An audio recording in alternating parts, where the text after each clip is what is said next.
សូមបងប្អូនតាមដានសង្គម Facebook និង YouTube ទាំងអស់គ្នាបងប្អូនសុខសប្បាយទេ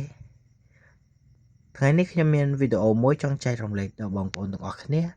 តើតងជាមួយនឹងតើមានថ្នាំអ្វីដែលអាចព្យាបាលជំងឺខ្ជិលច្រអូសរបស់មនុស្សយើង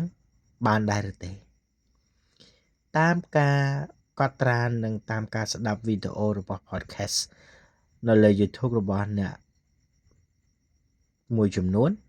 ខ្ញុំសង្កេតឃើញថា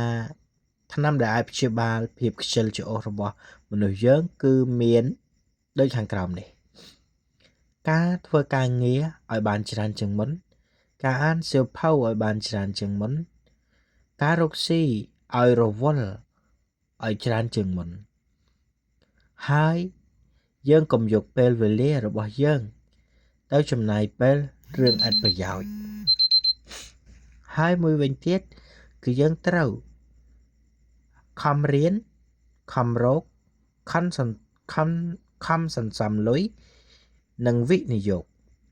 នៅក្បែរអ្នករកស៊ីនៅក្បែរអ្នករៀននៅជាមួយអ្នកមានថ្ងៃមួយយើងនឹងមានដូចគេបើនៅក្បែរអ្នកផឹកយើងនឹងចេះផឹកនៅក្បែរអ្នកលេងយើងនឹងចេះវាយនៅក្បែរចោលយើងនឹងជាប់គុកនៅក្បែរអ្នកលេងល្បែងយើងនឹងចេះលេងល្បែងរហូតអស់លុយពីខ្លួនអស់លុយពីហោប៉ៅដូច្នេះនៅក្បែរអ្នកណាយើងនឹងដូចអ្នកនោះកុំឲ្យជីវិតយើងធ្លាក់នរកជ្រោះជ្រៅយើងត្រូវចេះដាក់វិន័យការរាប់អានមនុស្សជំនាញខ្លួនរបស់យើងឲ្យបានល្អដូច្នេះហើយទើបថ្នាំដែលអាចព្យាបាលភាពខ្ជិលរបស់យើងបានគឺការធ្វើការងារឲ្យរវល់ខ្លាំងជាងមុនកុំឲ្យខ្លួនមានពេលទំនេរ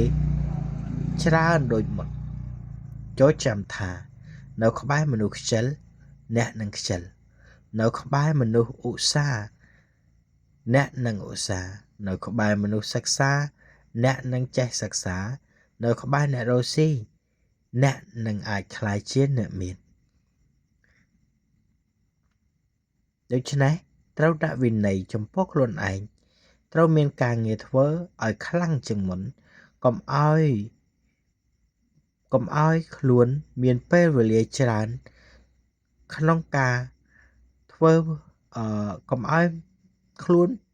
មានភាពខ្ជិលឲ្យសោះពីខ្ញុំ Mr. K